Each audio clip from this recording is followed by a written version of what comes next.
Good evening, fellow foxes. How the devil are we? A day later than normal. Is it going to be any better? I haven't seen it yet. The press conference, I don't know. Well, I've got an idea what was said, obviously, because I've planned the show, but I haven't seen it. So I'm going to see it for the first time in a few minutes. On the day that another club beat us to the sacking of the manager, Hull Town have sacked their manager and they play tonight. Something's gone on there. Oh, and Bilic says Watford didn't hire me to fire me. You think not, do you? This is Leicester Till I Die TV. Thanks for watching. It's the press conference review.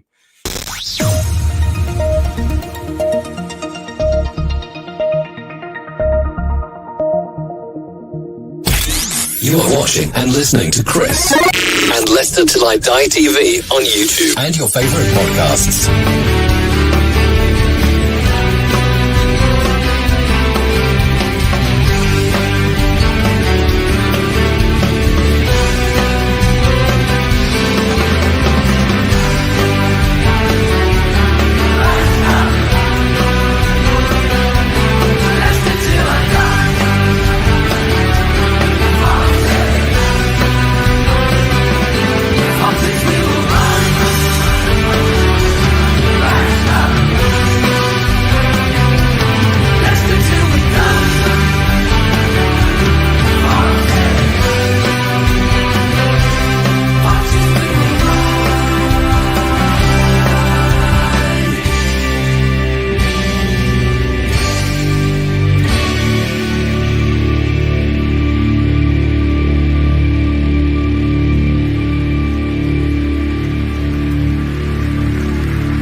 Your host.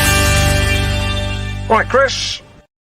All right there. How the devil are we all doing?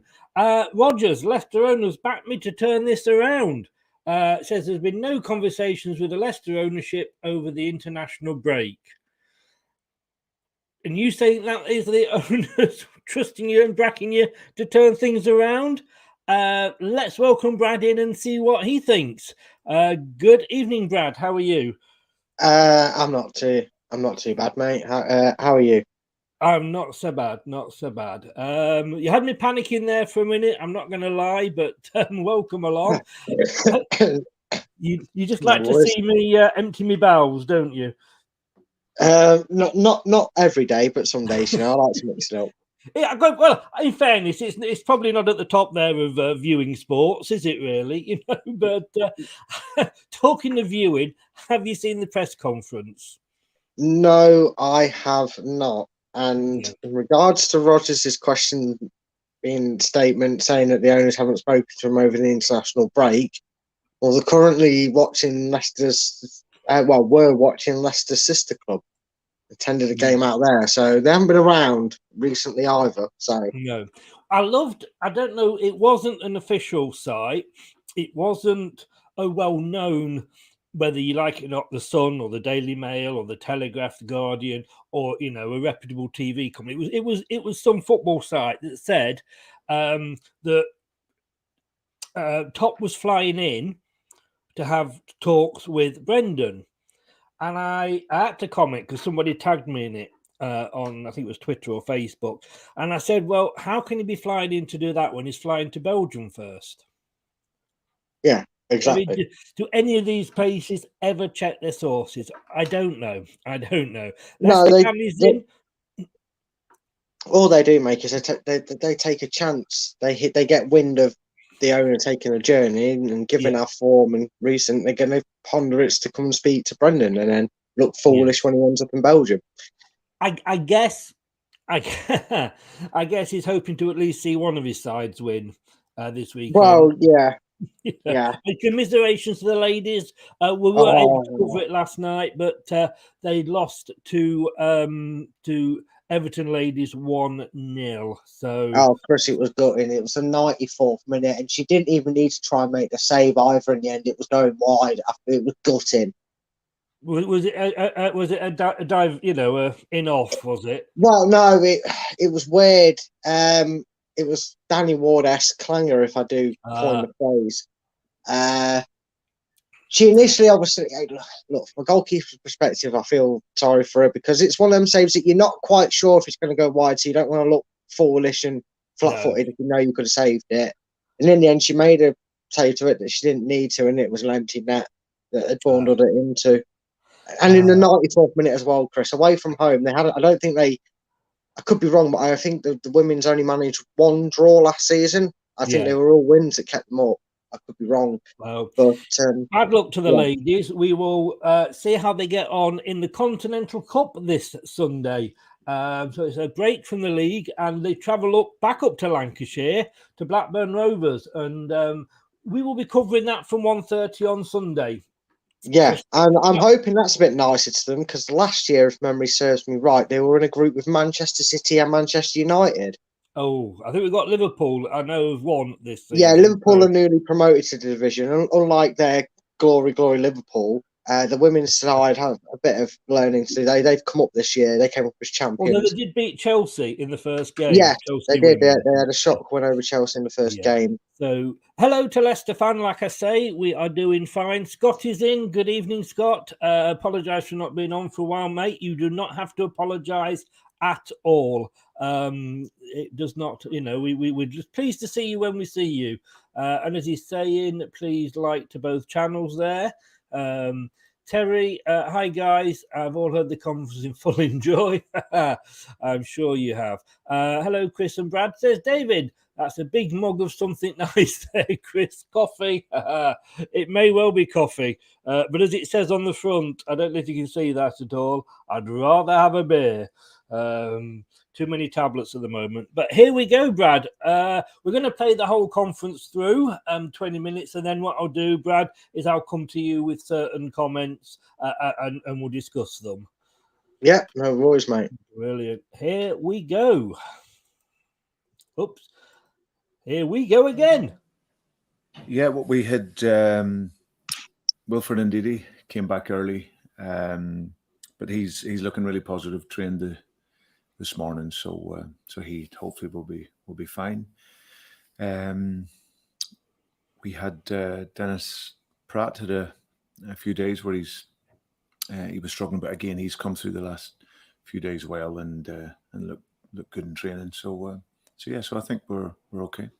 And off the back of the Spurs result, did the international break come at a good time? Do you think a time to reassess maybe ahead of Nottingham Forest? Yeah, it definitely sort of broke the cycle that we were on.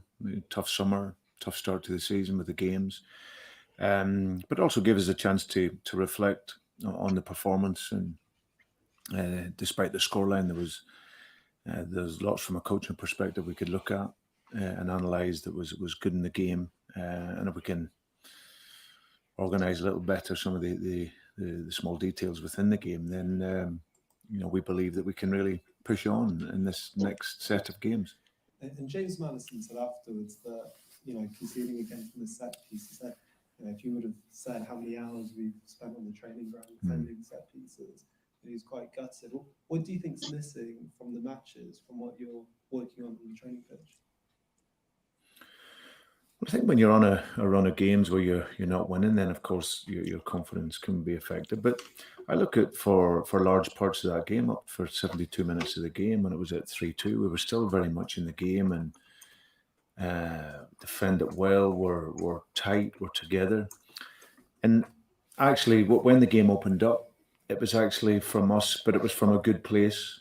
It was the players behind in the game just wanting to throw everything to get back into the game. And of course, you do that against Tottenham, then they've got Hurricane and Son, who are incredible in transition and can punish you. So the scoreline I didn't feel reflected the game, because for large parts of it, I thought we were very good in the game. But listen, we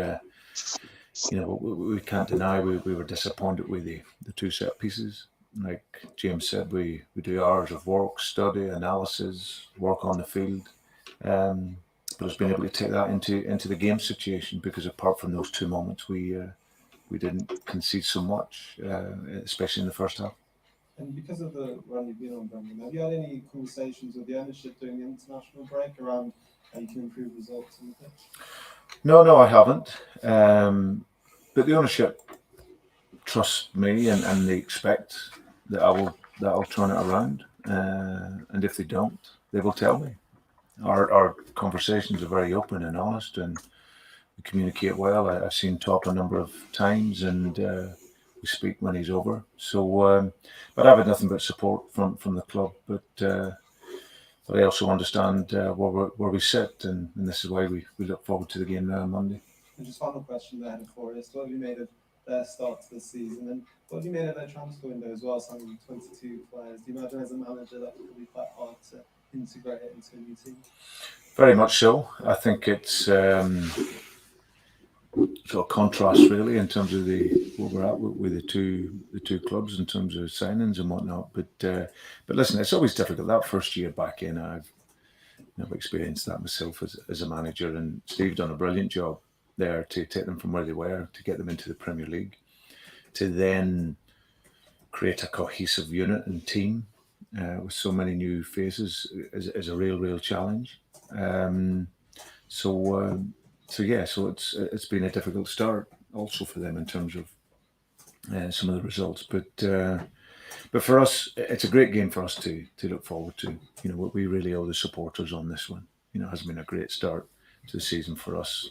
The result last year. So we're very determined. The attitude is there for us, and the energy is there to produce a performance that can hopefully kickstart our season. Pleasure. Thank you.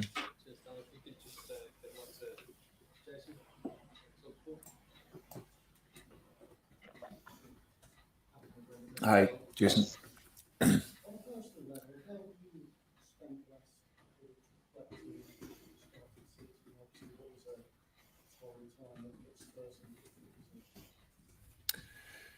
Yeah, it was towards the end of the game. As I said, Jason, for 73 minutes of the game, I enjoyed watching us competing, fighting against a really good team, looking organised, looking compact, looking creative, having the ball for periods of the game, or what I would expect from my teams.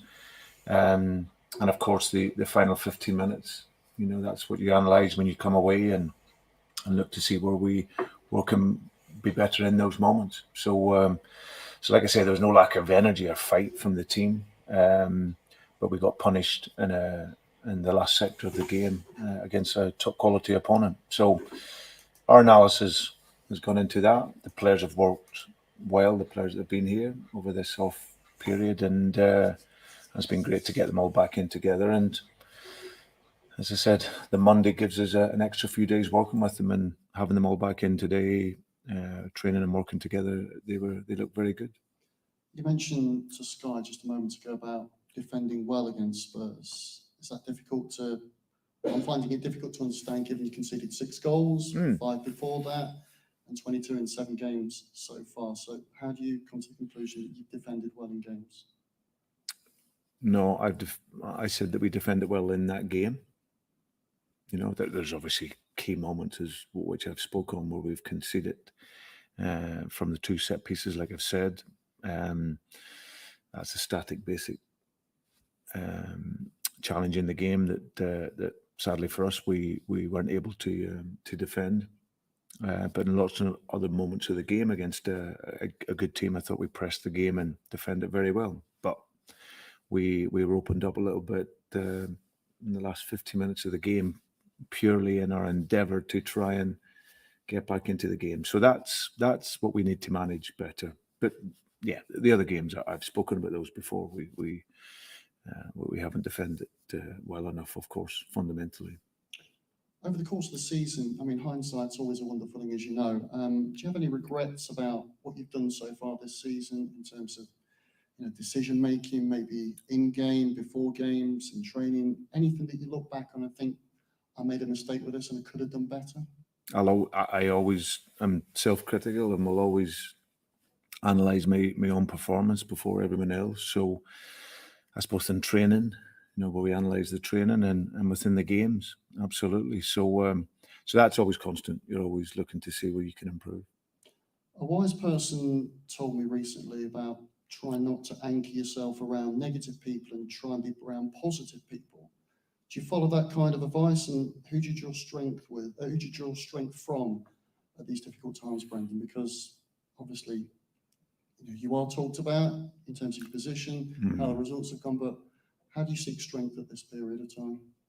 Yeah, believe it or not, it's easy because I've been coaching and managing now quite a number of years, and so obviously with that you learn to regulate all the noise that takes place within the game. Obviously, naturally, listen, if you're bottom of the league and you've lost 6 or 7 games, then you're not going to be flavour of the month. So you understand that. But I think what you learn through experience, you don't isolate yourself. I think that's always important. I love working with these players. I believe that, like last season, that we will come good by the end of the season, and we'll get into a good position. It's been a tough start for us, I know that, but I see these players work, and I see their attitude, and that's something that ultimately gives me strength. And then, like I said, outside, I'm reflective with myself. I'm honest with myself if I don't think I've done a good job, but I also know I'm the best person to help this team move forward. And that's something that I believe that we'll do in the coming weeks. A couple of things related to the defensive issues. Lars has been here a few weeks now. What kind of impact has he made on set pieces and how you defend them? And I'm also assuming, is it about attacking set pieces with him as well? Yeah. It's all of the situations in that sort of static situation, or whether it's a throw in or a corner for and against. So yeah, he's settled in really, really well. I think James mentioned something after the game and how they bought into Lars's work, and yeah, he's very thorough, he's very detailed, and yeah, listen, it's always disappointing. You come in, his first game on the bench, and he's looking at the team concede 2 corners, and I've said before, up until that point, we've defended set pieces well. We conceded away at Arsenal, but in the main, over the course of the games, we've been very strong in set pieces. But those 2 were disappointing from our perspective. So, but he himself, he settled in well into our coaching team. He's got great knowledge, got good experience, and I think over time here, the club will feel the benefit from that. Danny Ward, obviously coming to the side this season after Casper's departure. How is he at the moment, confidence-wise? Yeah, it's like the team. It's been a challenging start for him. He's made some really good saves in the games, Danny. But of course, when you concede the goals that we have done, then naturally the spotlight will be on him, especially with Casper being the number 1 goalkeeper here for so long. But I repeat, defending as a collective. It's very much from the strikers right the way through to the goalkeeper. And as a team, we need to defend better. And I support Danny. I know his qualities. I know his strengths. And I'm pretty sure, again, over the course of the season, he'll find a higher level and a more consistent level, as will the team. Pardon me. As I'm sure you understand, a number of fans have been angry, upset about the recent results and run of form. What is your message to them ahead of Monday's game? Because a lot of them will be looking forward to it, but given recent results, maybe not many either. Yeah, no, absolutely. Listen, it's our job to change the mood for the supporters. There's no doubt about that. We haven't been to our level this season, and we want them to come back. I remember when I first came here. I first came into the ground, and the games against Bournemouth and Fulham were real games of energy, and there was a real good feeling around that. And when we were playing well, you anticipated, you felt that they felt that we would win the game. Now, of course, the expectations have grown so high over these last few years that now that is deemed that's how it should be. But that's what we want to be. We want to be that team that where we go home and away, in particular at home, that the supporters will come and enjoy watching the team. So that's up to us to change that mood. And if they can give us the backing in that and give the players, that support on a Monday night at the King Power, it should be a fantastic evening for us. And like I say, we really want to put in the performance for them, because last season's result and performance wasn't anywhere near the standard that we would expect. So hopefully this can be the performance and result that lifts them, lifts the team, and then we can really look forward then. Is it a must-win for you? I don't think on that way, Jason, because it's much more important for the club and for the team. For me, I never think of anything other than winning every game that we go into, and this game's no different.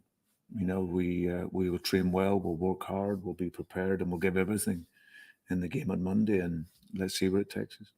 Thank you. The best of luck. Pleasure. Thank you. Hi, Brendan. Hi, Hope you're okay.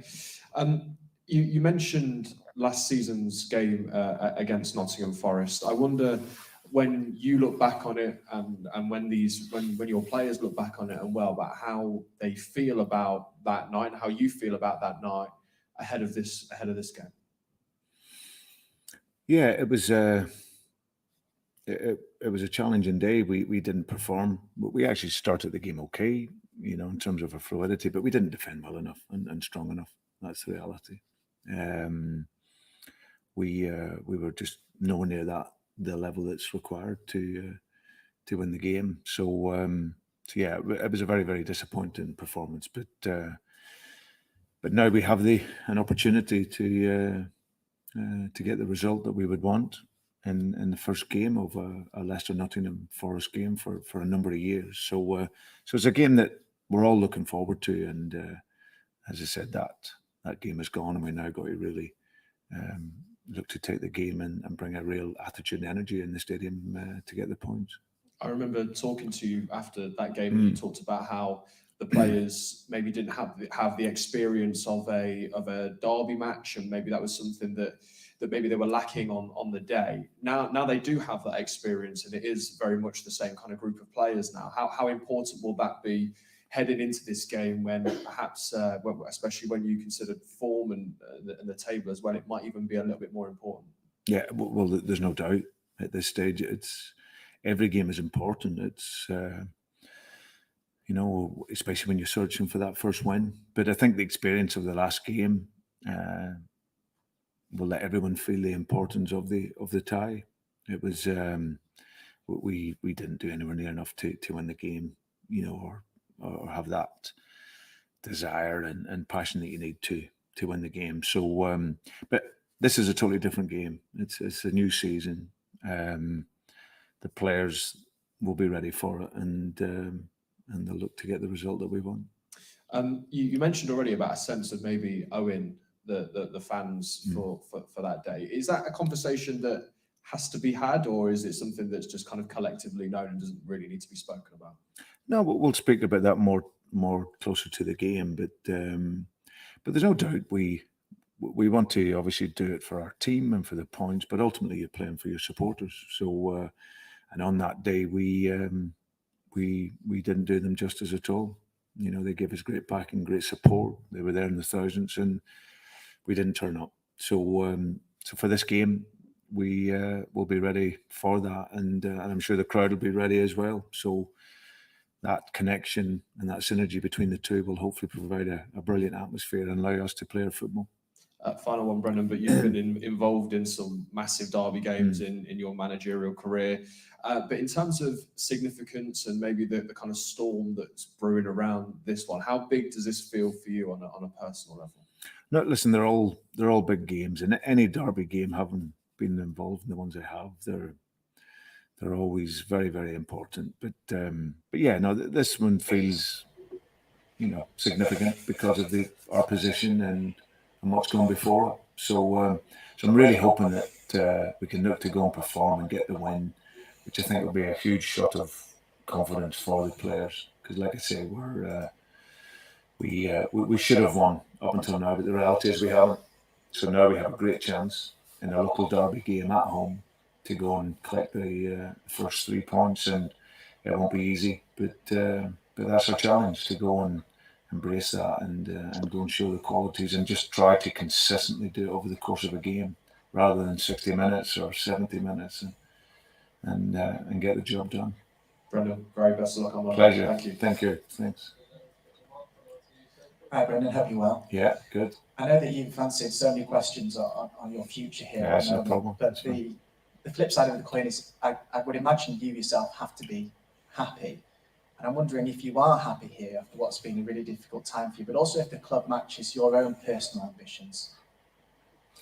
Listen, I've repeatedly said the joy that I have in being here and working here. As I said, it's a lot of the time here. It's been on the up, but of course this season it's been a real challenge. So, but I'm really enjoying the moment in terms of looking to prove that I can steer the team out of it. I've seen enough, knowing that the players are close to doing that. We just need to be hardened in certain areas. But from a personal level, it's never changed for me. You know, I've loved being here. I've enjoyed working here, and want to continue that. During the international break, both England and Northern Ireland had difficult patches in that criticisms of results with the managers also under a bit of pressure. Does international football management intrigue you, appeal to you at all? I will do it at some point in my career and life. But yeah, listen, whatever level it's at, whether it's club or international football, when the focus is on you, and if you don't get the results, then you know the criticism will be there. So we all understand that. There's always going to be noise around your position, and I totally get that. But I think what's key is it's always perspective for me. You know, I went to Children's Hospice in Northern Ireland over the international break, and if everything brings you back down to earth again, you see kids suffering and families suffering, then we don't really suffer in football. Yeah, you can lose games, of course, and be disappointed, but in the real world, it's not really suffering. So, but as managers, of course, we want to get results, and we want to win games, and we want to make our supporters happy, and whether it's country or club, that's all we want to do. But with that comes pressure, and you have to deal with that. So just to say as well, you're not ruling out international football management at some point in your career in the future, perhaps? No, it's always been an ambition of mine at some point. But I've still got another 2.5 years contract here, and I'm very happy and want to finish my contract here and leave the club in the best possible position that it can be in. And just the final one, you mentioned the expectation that the fans have. I know it's a perverse way of saying it, but is the club and maybe fans victims of success here because of how well the club has done under you over the last few years? And does it also highlight the importance of European football for clubs like yourself in the Premier League? Well, listen, when you're bottom of the league, it's the supporters have every right not to be overly pleased. But listen, I think it's always the challenge for clubs like ourselves to be fighting, and that's what I've always set as the expectation here, that we can be fighting for European football. But of course, for that, there needs to be constant improvement. This season, we haven't shown the improvements as of yet, but I think over the course of the season, hopefully we can get ourselves into a much better position in the league. So, but for clubs like ourselves, it's always going to be a huge challenge, but it's a challenge that certainly I relish. Thanks, Brendan. Good luck. Pleasure. Thank you. In a world where cat videos and memes rule the feeds. Watch us on YouTube. Listen on your favourite podcast platform, or ask your smart speaker to play the podcast Leicester Till I Die. Subscribe, like, follow, and join in now. Well, as enthusiastic as always, but Yeah. I'm not sure it was Jordan or Owen that told me, but they said that Brandon doesn't like to get too excited when he's being interviewed, because that way, if you're not the next time, then people read so much into it. So he likes to sort of keep the same tone, and he certainly manages to do that. I mean, it's not the worst thing to do when you think about it that way. I mean, people like to read a lot into a lot, really, don't they? So I suppose if you're monotone, no one can accuse you of sounding down in the dumps or cheerful, because you're neither or. So I get that from a certain perspective. Oh, I think I was about to. Oh, excuse me. Oh God, I hate that. You know, when you're about to, then you're not, then you are, then you're not. Yeah. Anyway, sneeze over. Two things before we get into the conference. It's the press conference itself, and we'll go through some points that have been raised. I have put a poll in there in the chat. If City lose Monday night, will Rodgers be sacked? And at the moment, it's 50% each. So 50% of us want him to be sacked and 50% don't. So that's interesting. There's only 8 votes, so get voting if you haven't already.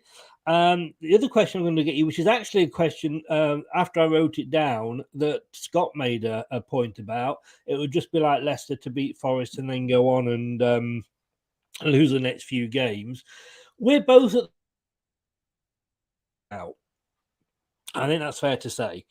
Now, we've got 5 winnable on paper games coming up.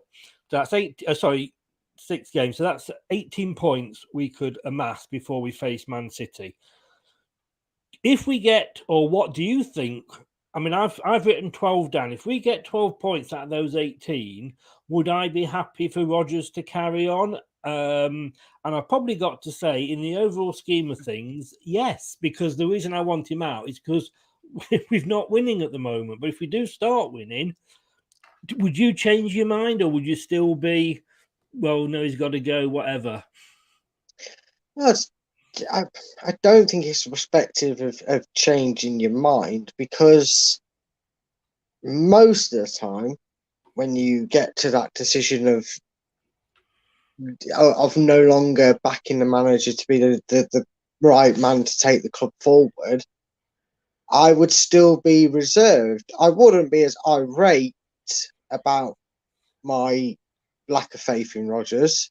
In fact, I'd be quite relieved to see Leicester pulling away as quickly and as far away as possible from that bottom end of the table. The sooner the better, please, if that's possible, lads. That would be great. But if he got 12 points, I'd be happy. Be far happier than what I am now. But would it immediately change you back to, all right, Rodgers is in? No, you have to go back. You fall down that ladder. For me, you slowly climb back up it. So it'd be, I would go to reserve. I wouldn't care too much if he was kept, but I wouldn't. You know, I'm not enamoured with 12 points all of a sudden. No, and it's actually 15 points. Sorry, because the Aston Villa game is postponed, awaiting. I included that in, and it's not actually a game yet. So I don't know. I mean, I'm just thinking like, well, every player, manager, team has a period when they are not in the best place. If he's taken us through that and we've come out the other side and we're then, like I say, with those 11 points, sat maybe 11th in the table, I don't know. I think I would actually possibly change my opinion on it. But at the moment, that's just a pipe dream. The problem with doing that is, first of all, you know, people would come out in the woodwork and say flip-flopping and phrase like that. But that aside, the issue with that is all of a sudden we go, oh, look, we're 11th, everything's rosy, and then we take the expected L against Erling Haaland, because they won't need the rest of Manchester to beat us, even if we are in a winning form by then. But then what if we don't win the next 4 games after that? So that's another 5 games to go out. You know what I mean? You're going in and in between. That's why I say reserve, because I'd be going, okay, that's an improvement. You're still I mean, I wouldn't say flip-flopping, because I haven't gone around to say that I'd want him to stay. What I'm saying is he would be given the games. And I've had staff who have had they've been all right as sales staff, had a really bad month. And I've gone over to them and said, right, come on, and we have a talk and what have you. And then suddenly they have a really, really good month when everything just clicks and they get back on, and it gives them the confidence. And we know winning is a confidence thing. I just think it would extend his stay with us. Scott it definitely would. Yeah. It definitely would extend it. Yeah. Scott says here, Chris, I just think with your poll that if we lose, but we have a fighting spirit throughout the majority of the game, including positive subs being made, and things are changing in the right manner. I don't agree. I'm going to be totally honest with you, Scott. I don't agree with that at all, because we had a good spell against Brentford. We had a good spell against Spurs, but we got 1 point out of those 2 games. No, I'm sorry. We've got to at some point get the 3 points. Yeah. Because otherwise they're going to really start to doubt if they can actually get them out of it. Right now, it's a dad's army, isn't it? It's don't panic, Mr. Mannering. Right now, it's like, yes, it looks bad, but it's not as bad as it looks. But if that drags on for another 3 or 4 games, well, like you said, Chris, Man City coming up, it ain't going to get any easier. So something does need to give. I mean, I've, as I say, I've said, and I'll stick by this, that we should have replaced him already, so that we've got a new blood coming in for these next winnable games. Because if we don't win these games, or we don't get, a double figures in points, and that's got to be our minimum target, we are going to be cut adrift for memory drift, as the song goes.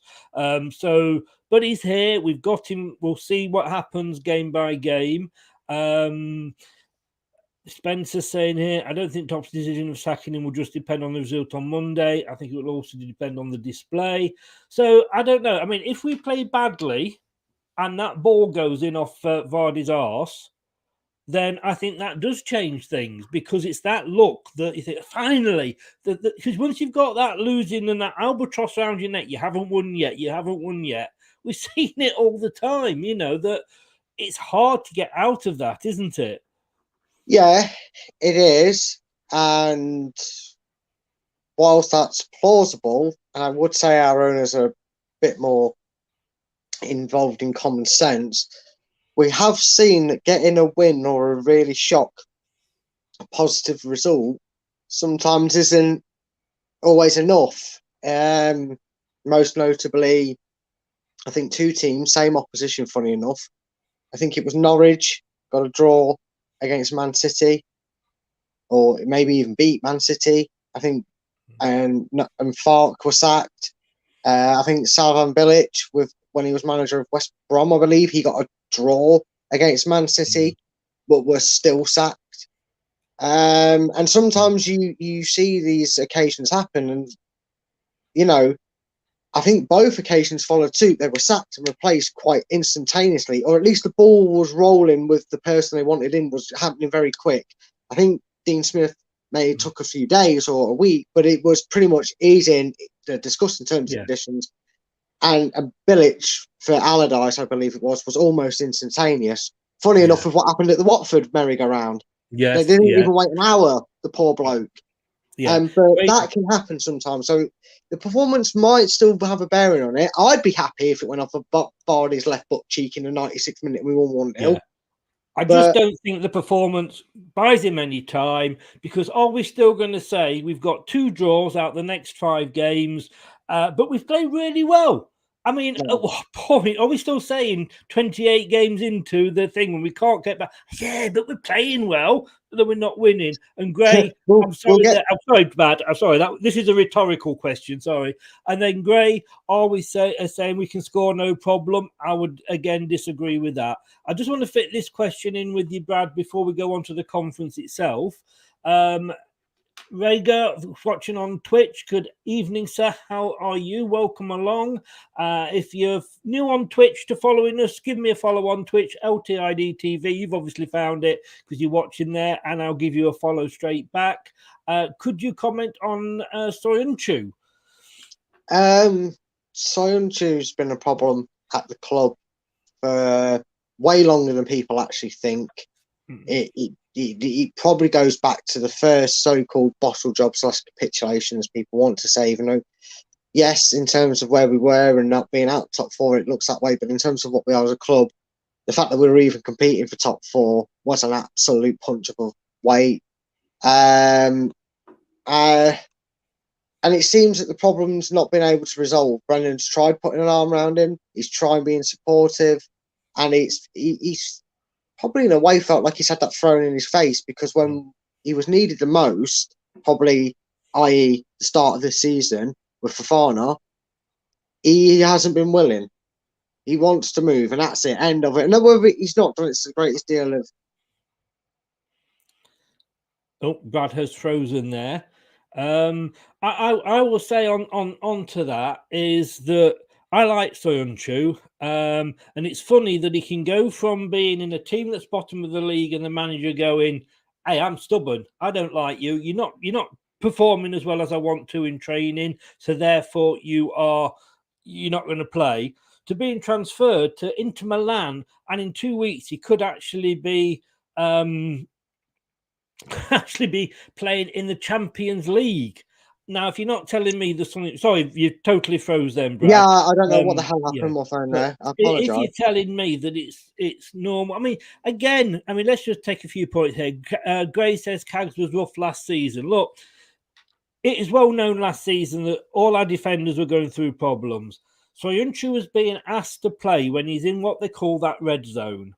That zone when, yes, they can play, but B, they're not totally fit. So if you had a full squad of players, that player wouldn't be brought back. And that's not me. That's Rob Tanner of The Athletic and that's saying that. So it can kind of going on sort of... I didn't hear none of what you've been rambling on about since I disconnected, by the way. I've only catching literally what you're saying just now. That's okay. I'm just moved on to the next point.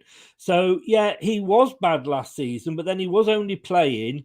not at full strength, if you like, and that made it worse. Plus, he'd had a bad Euros, so it's we've got to give him some. But the fact that he can go from not being picked for a relegated, threatened team to playing in the Champions League within 2 weeks, to me, sums Rodgers up.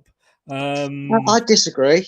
I would disagree because Inter Milan sometimes these clubs make signings just for the lols. B, I think Kagler has been more of a problem than Brendan's let on. I think he's been an issue in his own right. His attitude. We've seen how erratic he can get on the pitch. And if he's like that when his form's bad, that's not easy to contain. And that's not easy to stop that leaking into the rest of the players. Let's be honest, he was also being played on the left, which is out of position. And look, I get there's two sides to every story. And I totally respect that he might have been forced to play through bad conditioning. He might have been forced to play out of position. And I'm not looking at his form, Chris. What I'm looking at is his attitude. And I'm not seeing the sort of player that seems to be... He's away with the fairies. Yeah? He's not been at Leicester for about a year and a half, and he's said, yes, he's ever the professional. When he's given the opportunity, he can perform at the highest level. But I just wonder if he's going to be one of them players that never realises it, and he becomes like a Ravel Morrison, not in that sense, but he'll be one of them players that we're talking about that never really hit a potential, even though he was given up ample opportunity. I think he's actually reached better than Ravel Morrison as it is already. But yeah, that was you've got to look at Mark Albrighton. Nigel Pearson wouldn't play him because of something his missus text. Wouldn't play him. Brought him back, and we went on the great escape. Gray said, "Well done, Mike. Mike's got his ticket for Leicester Newport. Well done, mate. What's Cags done wrong? Okay, Bournemouth sending off was pathetic. All right, are we going to blame a guy, Gray? And I have to respect your opinion for one decision, because if that's the case, Steve Walsh was a total wanker when he was at Leicester, because he got more red cards than anybody else in Leicester's history. And I don't know if he is still top, but at one point he was top of the number of sending off. So let's call Steve Walsh pathetic, shall we? Because it happened. To my mind, yes, it was annoying. Yes, it was stupid, but at least he had a bit of bloody passion about him, which a lot of the players don't. And let's not forget that Evans lost his head that game as well. Evans was just as bad, if not worse, defending that game. And you know that's just a one-off occasion. I agree with you on that, but it's just his attitude that you see. And I know, pictures and that don't tell all the story, but you do look at him sometimes and feel he's just not here. He's still passionate about football. You can tell that with the fact that when he was told to warm up, he actually was appreciating the fans singing his name. It's not anything. It's like one of the things. It's not personal. It's just I've got to look after my own welfare, and I'm not happy here. I want a new venture, and I've told the club that, so move me on. And for some reason, there's reasons certain deals that have been floating around, Chris, haven't gone through. I don't think he's actually come out that he's asked for a move. Well, you'd expect. There are ways, I agree, that players will let the manager know they're not happy. Just search Robbie Savage, how he tried to leave Blackburn, but or Birmingham, I think it was, to go to Blackburn. So yes, it does happen, but we will see. We will see. We don't know what goes on behind closed doors, do we? But personally, I'd like to keep him. But I mean, Evans, he's only got to get one injury, and Evans is out for 10 weeks or whatever. That's the scary thing, which may also be why I know it's been stretched, and we weren't, obviously Brendan was probably hoping not to lose the French ruckman that played for us, but that may also be why he gave Amati the start over Soyuncu. It wasn't a case of Amati being the better of the two centre-backs, it was more the commitment, and he may have also had it in his head that he thought, well, if Evans does get injured, touch wood he doesn't, but if he does get injured, like you just suggested, and it's a month or so, given maybe his age or just the injury he has, at least Amati's got game time under his belt. And I know people might say that's strange, but that's what you do as a manager. You think of every single outcome, and if you've got a player that wants to play for you but is slightly less talented than the other one that doesn't really want to play for you,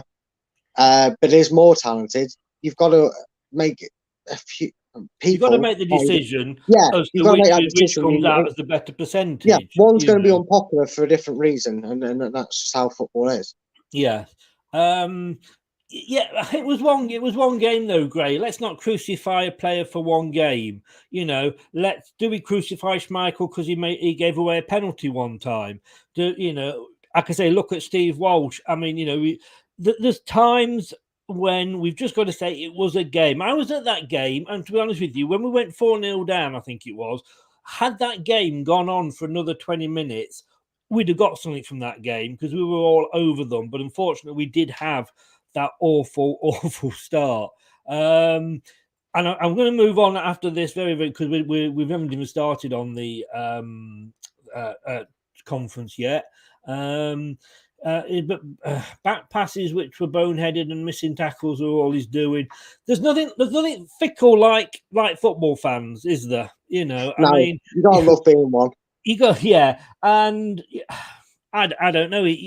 Let's have a look that he had the bad season, but he was playing out of position with different players every single game, virtually, depending who was fit in the defence, playing out of position.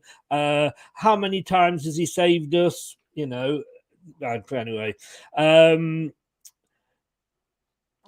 Mike thinks he's still being a job past Wednesday, and as Gray said, no, they all bottled it. I hate that, Gray. I hate that word, bottled it. It's 38 games, and on one occasion, last game was one of them was against Spurs, one of them was against Man United. Not guaranteed to win those, so bottling it. I hate that. The problem is, and I appreciate it, but people get brought in by Sky and BT, and all of them, even Leicestershire Live do it. They get brought in by turning the game into, Leicester doing well, punching above the weight, to any team in fourth at this point has never not finished in the top four. They make it statistical. And when it becomes statistical, and when Leicester are on a good form, just like what they did when they won the title, how convenient that every game, when we were about 7 points clear of Spurs, and maybe the FA or whatever went, this is interesting and it's money making, because if Leicester lose this title race now, would we have said we bottled it to get second? I'm sure some fans would have somehow come out to that conclusion. You can't get into the statistics. You've got to look at the club and the principle and what they're achieving. And I think, in all honesty, had we got into the Champions League, we would have been stuffed. Yeah, we would have been stuffed. Not just that. World. Yeah, not just that, Chris. Sorry, very quickly. I was going to say, not just that, but I would love to know, genuine hand on heart, anybody in the comments, not last season, the season before, and the season, and if you want to do the season for that, did you really think top 5 was possible for Leicester? Genuinely, did you hand on heart go, we're going to finish 5th or 8 this season? We're going to smash into... No, I don't think so. And if you did, you're one of the very few. Yes, indeed. Okay. Last thing on... why do you read so much stuff? Most of it is garbage. Well, Terry, if I didn't read much stuff, I'd be sat on there going,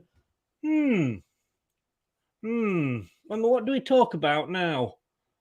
I'm actually genuinely interested in anything that's Leicester City related, and I will discuss it on here, because even if it is the most stupid, even if they said we're going to sign an astronaut next week and play a game on the moon, I would possibly throw it into the discussion, because it would create a discussion. If we all sit here and say, and people have got to realise that as we host this here, and as I don't necessarily disagree with a lot of what Brad says, but if I agreed with everything he said, it'd be the program would be, yeah, all right, yeah, I agree, yeah, and it would not be a show worth watching. Some of you might say it's not anyway, but also, it's like Talk Sport. If they say like Leicester are wonderful, nobody's going to ring in, and they survive by people ringing in. You have to read, and that is why you will get kicked out of the Facebook group if you come in and say you're an idiot for posting that, because you haven't got the brains to actually comment on the comment. You are just calling the person that's posted it stupid. But we're there to create discussion. And some people, not you, Terry, but some people haven't got the brains to have a discussion. Where were we? Maybe COVID was a great part of not finishing top four. I'll tell you the main thing about not finishing top four is that Arsenal and Spurs were both out of it. That was two teams out of the top six that were never going to get into the top four, and it opened the door for somebody to go through. Do you think, in all honesty, Leicester would have won that league had Liverpool been in better forms and Klopp had had a couple of seasons to bed in? Had Manchester City not decided to sack the manager with 2 months to go, so obviously the players just gave up? Had Arsenal been playing better than they were? We, as much as we won that and we deserve to over the 38 games, we also have to accept that the other teams played badly. Because if those top six, big six teams don't play badly, there's your top six places. So again, it's like I say, had that not been given offside in the FA Cup, that would have been the equaliser, and we would have gone on, I believe, to lose that. Terry Fuller, fair enough, Chris, and LCA again, true, Chris. I'm going to cut those two and save those two comments. Anyway, the press conference. We did have a look at the press conference. Yeah, believe it or not. Yeah. Well, but the thing is, we go along with the chat and we see where that takes us. But moving on from Soyuncu, injuries. Indeed, he's come back early and he should be fine. Dennis Pratt has been struggling, but has come through the last few days, so I think we're okay. I had this conversation with Craig yesterday, and when we were picking a team, I hope he doesn't pick Ndidi, because I don't think he's on form. I'd sooner see Mendy in there. Yeah, again, I wouldn't go Mendy. I'd go with Samori, because he's been playing and he's looked decent when he's played. Mendy has been reliable, but I think you earn your place on current season. We can't look at past ones, and for me, for whatever reason, he's been picking so we can't judge him, can we? Well, no. So you can't really. I can't put Mendy in that team as much as I know what he's capable of previous.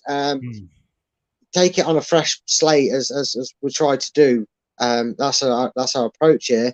I put Samori in over him because I do agree with you. Yes, he's played out of position, but he's been erratic recently, and again, Wilf is one of them players that's very passionate, and that this could be the difference between a passion and aggression, but they both unfortunately come with the same outcome, and that is they tend to warrant in him giving away penalties and getting cards quite a lot. I don't advocate gambling, and I'm not a betting man unless it's a free bet. And don't gamble, and if you do, gamble responsibly when the fun stops. But if you said that we were losing 1-0 and Wilfred Ndidi on the pitch, I can guarantee a set piece is being given away from him within 25 yards, and he's getting booked. And he gives the penalty away. Yeah, that's what I mean. So not necessarily, maybe not a penalty, but he's given away a free kick in a dangerous area. I'm telling you that. I think he's given away a couple. The two that I think we've given away this season have both been Ndidi. Yeah, you're probably right. All I'm thinking with Mendy is that he is a good. He can distribute the ball well. Him and Soyuncu, bloody hell, I can't get him out of my mind now. Him and Samari bring different things to the game, and it's a good point, Samari. Pratt, again, we both picked Pratt over Tielemans. I mean, if he wants to play and he's fit, give him a go. It's at Nottingham Forest, for God's sake. No disrespect to them.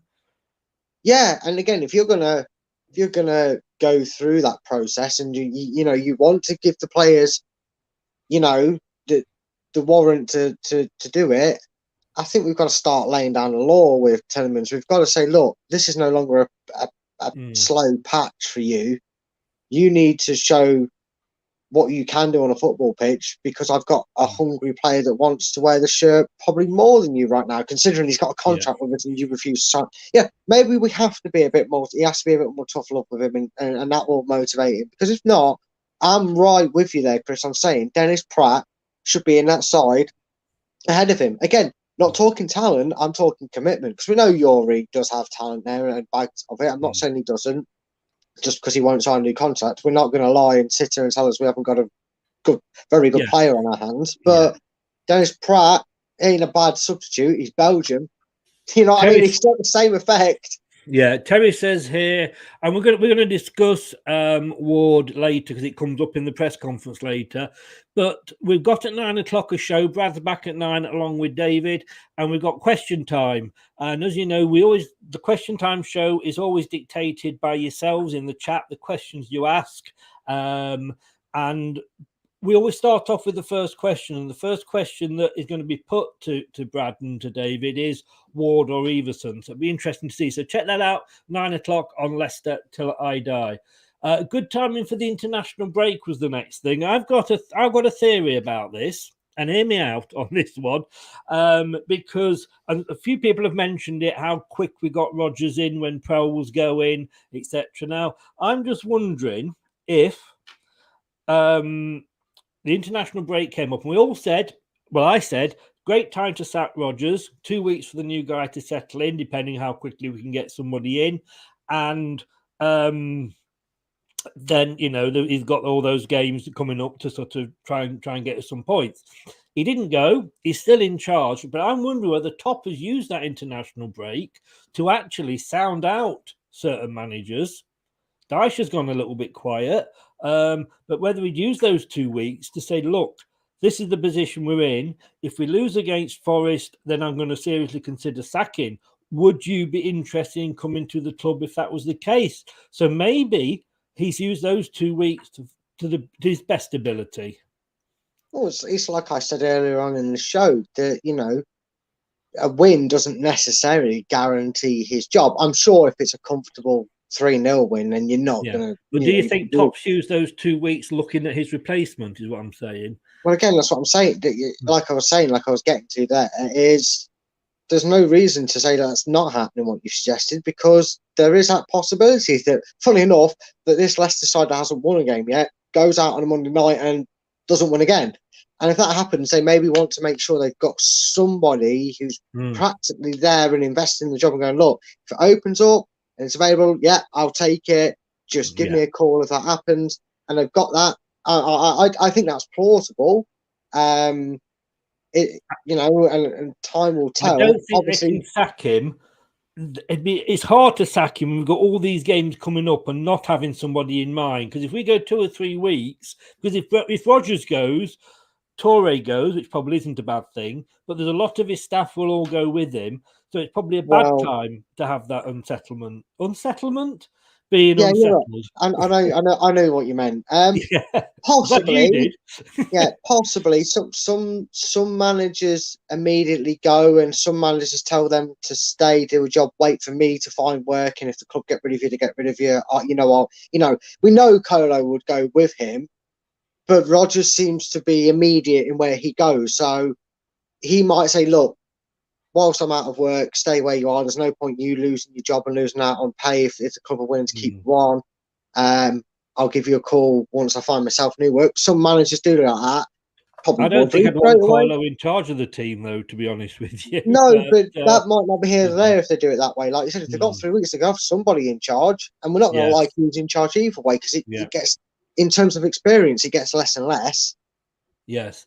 Scott, very quickly, again, rhetorical here. Why not play an Albrighton? You can pick out a passing as our vice captain. I mentioned that to Craig yesterday, and he made a very good point. Vice captain, you might as well be, house monitor, milk monitor. It means absolutely nothing. True Red is in. Good evening, sir. He's coming to see how a good team is setting itself up for the East Midlands derby. Corners. We can't deny we were disappointed with the 2 corners. Like James said, we do a lot of work and analysis on that. Be interesting to see. We've had the new guy's been in the job 3 weeks. He's had 2 weeks to get round that defence and get these things sorted out. Yeah, I mean, he's not a miracle worker, so we have to be patient. And I was impressed with Rodgers' response to that, because you see a performance and a defeat in that manner, and you almost Mandela effect into thinking that the same problems from set pieces are still there. But realistically, like Roger said, conceded 1 against Arsenal and 2 in the Spurs game. Unless anybody is going to remember one different, I agree with Roger. I think that the only 3 times we've actually conceded from a set piece. So there has been an improvement there, but we've just had, we've had that Achilles heel, if you will, of the old problem rearing its head. So it's obviously disappointing, but yeah, it's helped. Yeah, we're probably the team that an international break helps for this. Mrs. Gray has been on the razzle, so we're all going round Mr. Gray's house tonight. Bring it on. He said he hasn't spoken to the owners. They trust him. Oh, sorry. First of all, I've got to say, to be honest with you, I was very impressed with Jason. He really did push that point about the defending, and he didn't let it go. Well done, Jason. Brennan hasn't spoken to the owners, but he says that they trust him and expect that will turn it around. Again, we speak whenever top's over. I don't know what anybody expects him to say on that. I mean, he went on to say, and we'll ignore all the Spurs talk. We've been there, seen it, done it. They were saying a noise around the job. What do they expect him to say when they ask him that? Yeah, the problem is, we've said it again. Sometimes when you finally get a journalist that asks the question that we all want answering, even though we know even though we sit here and I do it and you do it, I do it when I try and look at things from Brendan's perspective, we actually give the answer. We already know what we're expecting him to say, and it's pointless. Them questions are part and parcel of the jobs. A lot of the questions today, I know sometimes we want to hear Brendan talk more and go more in depth, and it's fair to him. He did more with more of his answers there. I've got to credit where he's due, because normally he's very short and seal approach without the clapping part. But some of them questions were reworded or recycled in different ways. And you even heard it at the end when he goes, I know we've talked about this a lot, and it's like, yeah, you can stop asking him then.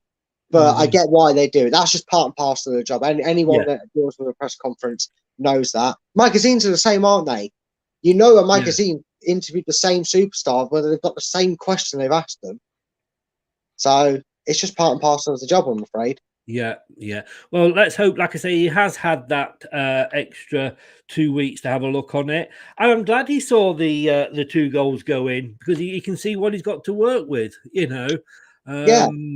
Yeah, he'll be probably going, oh boy, but hopefully he can solve it. Matty says, really worried for Leicester. You're showing signs of us in 2016 when we got relegated. I think you are Newcastle by the look of it, and looking at that picture, Matty, if memory serves me right. Quality individual players, but poor decision making by management and board. Well, I've got to be honest with you, it could be worse. We could have Steve Bruce there, couldn't we? Well, there is that way to look at it. I will say that. Well, Ward, like the team, it's been a challenging start for him. He's made some really good saves in games, but naturally the spotlight will be on him. I repeat, defending is a collective, which is something I've shouted out so much when people have been having a go at Ward. It's from the strikers through to the goalkeeper. We're gonna be talking Ward and Everson, obviously, in a lot more detail tonight in the Question Time show at 9.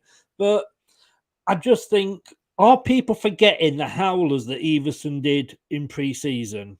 And he made a couple of them. You know, Possibly. he had one good game against a fourth-tier team who had 4 shots at him. But funny enough, the defence in front of him was Soyuncu and Vestergaard. He then saved a couple of penalties, as did Ward on a couple of occasions. I just don't see this clamour for Everson. But I get the fact on the other side that maybe, I've said this about goalkeepers before, do they need to be taken out of the spotlight for a game? Craig thinks he should be and give Everson the chance because it is, and no disrespect to True Red, it is Forest, it's not Man City. Very, very quickly, because like I say, we're going to cover it tonight. Ward or Everson for you? Ward. Still Ward for me. Yeah. Must win for you. I think every game's a must win. I mean, again, we say that a lot. It's a 6-pointer. It's El Sacchio that I'm calling it. It's a local derby. Somebody said last night, you know, all the players need, you know, should they be up for this? Well, I'll tell you what, after we lost to them in the FA Cup and they saw the reaction of the fans, they're not up for it now. Kick their arses out and rip the contract up. Yeah, there was an argument made for that in the actual game itself, wasn't it? Let alone this one coming up. It's testament, and I think Brendan said something similar pretty much. I didn't say tear up the contracts as much. He pretty much said it's a Midlands derby. They know to be up for it. And then they do. These players know whether they're Leicester born or bred or not, doesn't matter. You go to a club, you know it's rivals. You learn it's rivals if you don't. And you know them games, no matter if you're a Man United fan, if you're playing in Leicester Forest, guess what? You're up for it. And you should be up for it because you know your harshest critics are going to critique you 10, 100 times worse than losing to Man United or Chelsea at home. They're going to critique you more if you lose this game, and your bad performance, not turning up, is going to get critiqued for it. And the biggest critique you're going to get, whether they like to admit it or not and say they care or not, is us fans. And that's where it stems down to. You could have an okayish performance, but if you play like absolute dog crap in your biggest rival game of that season, you're trash. You've been awful for weeks in fans' eyes all of a sudden, and you cannot afford to do that to your career, because that's when you maybe then consider taking them out of the spotlight. I mean, Ward could have a 0-0 as well, just to go on that, by the way. He could concede nothing against Forest, as possible as it sounds. That's why I want to stick with Ward. But anyway. I know, I agree. True Red says he's on about coming in to what support his 2 fellow tricky trees. All I know is that dogs piss up trees. I don't know if they're any good for anything else. I mean, again, I just don't get this. Ward is championship. What is this with Everson, Gray? He was awful in the pre-season. I mean, Ward made a mistake, and he made a mistake against Forest in the FA Cup, but he didn't make 4 mistakes. There was 10 other players, 12 if you include subs, that were rubbish as well. I just don't get this call. What has Everson done to say that he is better than Ward? Honestly, I'm not sure, because I just wonder what these people were saying about Ward when he was saving the penalties against Wolverhampton Wanderers, the Premier League opposition. Where were they when he was saving the penalties against Newcastle United, Premier League opposition? Where were they when he was making saves in the FA Cup runs and League Cup runs that we went on in the earlier rounds? They were saying, "Oh, safe hands, Casper. Yeah, definitely want him in. In fact, I'd get him in." You know, some were even saying, "Oh, get him in now." You turned your back on him pretty quickly. The problem is, Chris, the spotlight's different. The spotlight in the Premier League is a lot different, because I tell you this much for free: Casper was just as error prone in his first 2 seasons in the Championship, let alone 6 games into. And we say this every time it is mentioned. And Gray, we should have. Well, I tell you what, Gray, tell me. And I always say I do respect your opinion, but coming back at you, where would we have got the money from? Because at that time, when Casper was leaving, we didn't have the money to buy anybody. And what was more important, a defender or a goalkeeper? And I would also question if if Rodgers didn't have faith that Danny Ward would be ready to step up and take the helm when we were making transfers, why did he make that obvious? Why didn't he go out and go, you know what, I don't need 3 midfielders, I need 2. When we were making signings and in the happy days and nobody had a complaint about what Rodgers was doing, let's remind us of that, shall we, as well. If Rodgers didn't have faith in him, he'd have known that from pretty much the first season of being there. So he signed number 3s and he made it abundantly clear that Smithies and Jakupovic were signed as number 3s, and that's exactly what they were. So he's now hoping that Danny Ward will, repay that faith in him and come good. If he doesn't, then he will. Yeah. But that's simply why he didn't make a goalkeeping signing, because he didn't feel the need to. No. And Grace, you say they're saving penalties 80, 90 minutes, 90 plus minutes, Brad. No, but we also won those games. Yeah, we won those games because he saved penalties. Just the same as Everson did. But Everson's only done it once. Ward did it 2, possibly 3 times. And I say, watching Everson in pre-season, now don't get me wrong, let's be honest, football, it is about opinions. So at the end of the day, he put Everson in tomorrow, and Everson may go on and have a fantastic, and we win 2 or 3-0 and have a first clean sheet, and Everson prove us wrong. And in which case, I'd be really glad for him. But brilliant, because in my opinion, I just don't see this clamour for him. And Matty, we would have loved to have bought this player. We would have loved to have bought that player. We would have loved to maybe have held on to Schmeichel for another season. It was the money situation with FFP that, we could not. Newcastle are in the good position now because of where Ashley left them. Hate him as much as you do. He left you in a brilliant position with financial fair play, which is allowing your owners to go out and spend some money. We're not in a good place with FFP. When we can't, our owners aren't, pissing oil every time they go to the toilet. Our owners are there with the duty-free empty shops because nobody's flying. So we haven't got the money because of FFP. So we couldn't go out and buy.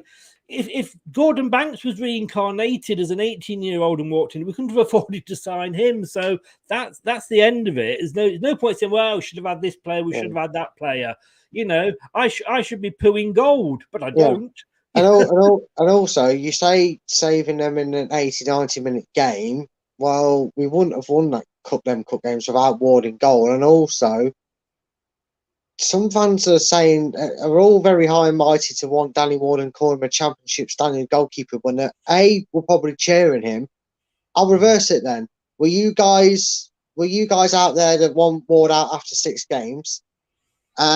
Were you there also in that small minority that after a year after he made 2 penalty saves in helping us conquer Seville over the 2 legs, were you in that minority of fans that still wanted him gone and replaced the year after when he's formed it, or did you get behind him? I just wonder what side of the fence they sit on when it was actually relevant to a goalkeeper. Gray says here, but Ward has played 7 games and is awful. Okay, how good's the defence? Has the defence in front of Ward been absolutely brilliant? Because if you take the defence out, a goalkeeper cannot save every shot that is played against him. He needs a good defence, and our defence is shit at the moment. Be honest, we know all 22 goals we've conceded, not 22 of those are down to Danny Ward. Let's get real. Yeah, and here's a question I'll throw out to get it off, to kind of steer it away from because of what we're doing later in the show, to get it off to Daniel Ward and Iverson. I'll make a comparison for you. This is something that I actually have heard a lot of Man United fans retract since they realised it and looked at it better, right? Do you remember that season, Chris, where David De Gea was having a nightmare, wasn't he? They were losing 3-0, 4-0, 5-0, whatever. They were getting beat every week, it seemed, and David De Gea was in goal, and everybody was saying it's time for him to go, he needs to step down, Henderson needs to take the reins or whatever. We didn't realise until Manchester United fans didn't realise just how many shots David De Gea was facing per game. And over the course of the season, it was nearly double the goalkeeper that conceded the second most goals at that point in the season. And then fans sort of went, oh, well, when you put it like that, I would love somebody to go and Google it and image it, whatever, or if you can, and show me just how many shots. Go away. Yeah. You know, just go on, and I know that's a big comparison. People say, well, it's David De Gea who's a world-class goalkeeper. Don't want to. No, the same applies. Have a look how many shots Danny Ward had to deal with, because there is good saves in them shots, you know. He's still got the ability to be a goalkeeper, but he's probably faced more shots than any goalkeeper in the division. Probably some combined he's faced more of. So I agree with you, Chris. You can't. Dan, I'm on a show, for God's sake. Don't know whether we heard that or not. You know, why does somebody ring you and then you cut them off? So they, I'll ring him back. He must be free. You know, I don't know. Premier Championship brains. I think that's what it is. Okay, and somebody says there, Gray says, Iverson has been voted player of the season. Was that at Preston? I mean, yeah, put Preston up against Chelsea, against Spurs. How many would they let in? We're going to talk about it more tonight, but I'm sorry, I just don't get this. Yeah, I really don't get it. Matthew Roundtree, neither of them are Premiership standard. Well, looking at Nick Pope the other day playing for England, you could argue he's not Premiership standard, mate. So, no, the defence is non-existent. I see, Gray, it is. So, what, what can why did one of the reasons we could have won the Premier League is because we had a good defence. Fuchs, Morgan, Huth, and Simpson. How good were they? So you could argue that Schmeichel had probably one of his easier seasons. We're not going to say we're not going to carry on with this because we're just going to have one last thing and then we're going to go because I have got another show at we both got another show at 9. You're on it with me and I need to get it prepared. He's asked, first of all, finally, is he happy here and does international management appeal? I mean, you're going to say yes to both of those, aren't you? Well, yeah, you're just going to say yes to that. Well, actually, I don't know. Some managers never want the international circuit. Either because it's just not for them. Some managers don't all enjoy it. Majority will say yes to both of them questions, obviously, but definitely the first one. But the talks of international managers, you'd be surprised. Not all managers actually see it as an ambition of theirs they want to do. I mean, there's probably some managers that would avoid the England job like a sack of it for how we could be. But yeah, I wasn't laughing at you. I was laughing at Gray here. I'll be back at 9 to continue this discussion. We're on, mate. We're on. Get your arguments writ up. We're ready. We are ready, willing, and waiting. Even Brendan's ready there. Look at that. What more can I say? Go on, Brendan. It's I don't know what he's sticking his thumbs up at. If I put him a bit lower, it could have been up our arses. No, we'll keep him where he is, then. We'll keep him where he is. We love football. We're passionate about our club. Yes, I could say that about. I'm just saying that, being a Newcastle fan, Matty obviously quite rightly is saying how good Nick Pope is, and quite right. But you're not having the greatest of season yet, Matty, for the money you've spent. You're still stuck in mid-table. That you've only won one game all season. You've just drawn a lot. He did cost us that third goal, which would have won us the game against Germany. Wouldn't have made any difference, but we would have won it. And yes, I could say Harry Maguire cost us the other two, but we're not talking Harry Maguire. We're not talking defense. We're talking goalkeepers. And what I'm saying is Nick Pope, the sun doesn't shine out of his arse. And sort of, maybe, if Newcastle finish in the fifth, and I love Newcastle, then, we can look at it. It's very hard to judge any new goalkeeper in a new club over 7 games, and that includes promotion. I just don't get, why aren't we calling out for Smithies to be playing? Because Smithies has had, I think he's been in the Premier League either with Cardiff or one of those. Cardiff, I believe. Yeah. Cardiff City, I believe. So he's got Premiership experience. Oh no, was it Huddersfield? Huddersfield he was in the Premiership with. We got him from Cardiff. He was let go from Cardiff. He's had Premier League experience. Well, let's put Smithies in. On that point, I will leave you. Brad, mate, you launched your new channel the other day. You got a little bit confused over the times. But, and days and weeks and months and everything else. I went and did exactly the same as you with the Nottingham Forest fan. Wow. What is it still a matter of opinion?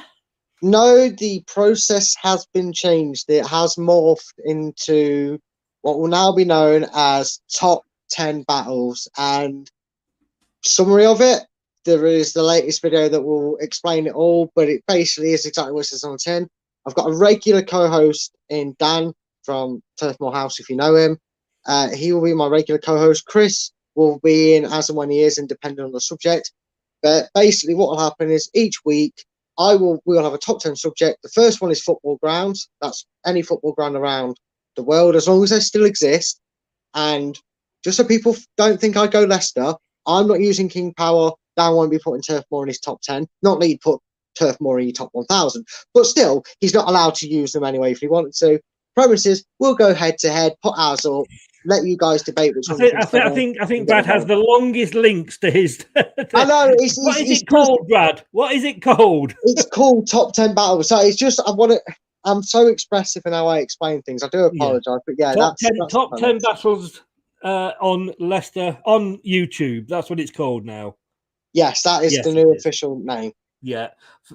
Check it out, guys. Go and sub to it if you haven't. It's going to be great moving forward. He's relaunched the channel. Fantastic new way it's going to be. And a couple of good co-hosts as well, if I say so myself. Brad, we'll see you at 9. And I'm sure we will continue with the Ward Iverson debate. I've got a funny feeling some people in the comments are very eager for 9 o'clock already. So I'm looking forward to it. They are. There's one or two are saying that. I will see you then. Thanks a lot, Brad. See you later, mate. Cheers. Bye-bye. Thanks to Brad there. Oh, look there. Get past Brendan. Right. I will see you at 9. Brad will be back at 9. I'll be back at 9 and David will join us. And we might end up the whole show just talking Ward Everson. Who knows? But it's your show. You ask the questions. We ask them in the chat, in the show, from whatever. But we're going to start with that. I always ask the first question to get us up and going. Thank you for watching. Thank you for joining. Respect everybody's decisions, everybody's comments. We do respect what you say. We don't always agree with you, but we respect your opinions. And like I say, if we all agreed on everything to do with football, these shows and things like that would be a waste of time. So thank you all for your comments. Please keep them coming in. It gives us something to talk about.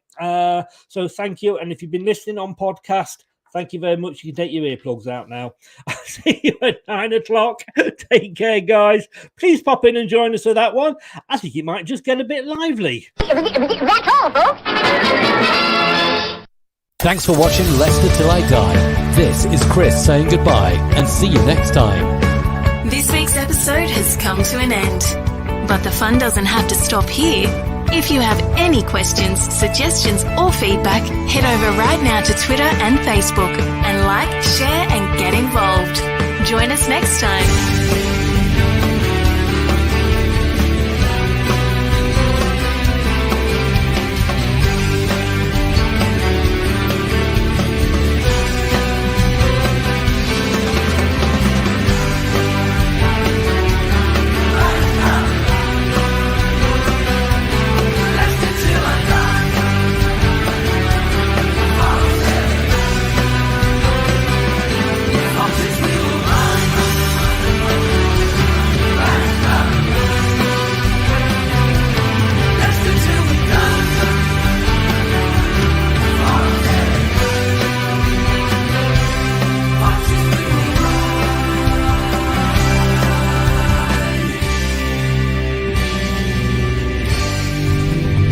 Thanks for watching. These videos are tremendous.